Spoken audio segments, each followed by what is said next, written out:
समाजकार्याचा वसा आणि वारसा अंगात असावा लागतो याचं मूर्तिमंत उदाहरण म्हणजे आंदोलन अंकुश संघटनेचे तालुका अध्यक्ष नागेश काळे। चांद शिरदवाडचा चिकोडी येथील गणी युसुफ मुजावर यांचा चांद शिरदवाड ते बेडक्याळ दरम्यान असणाऱ्या पुलावर मोठा अपघात झाला होता।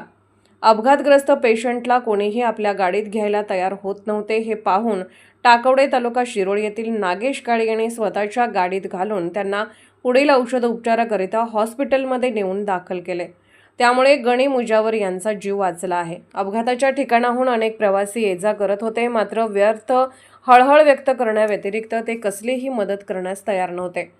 प्रथम नागेश काळे यांनी रुग्णवाहिकेस फोन केला, मात्र ती लवकर येत नसल्याने त्यांनी स्वतःच्या गाडीत घालून पुढील उपचाराकरिता मानवता व सामाजिक बांधिलकीच्या भावनेतून मुजावर यांना हॉस्पिटलमध्ये दाखल केले। त्यामुळे त्यांचा जीव वाचला आहे। नागेश काळे यांनी केलेल्या या मदतीचे सर्वत्र कौतुक होत आहे।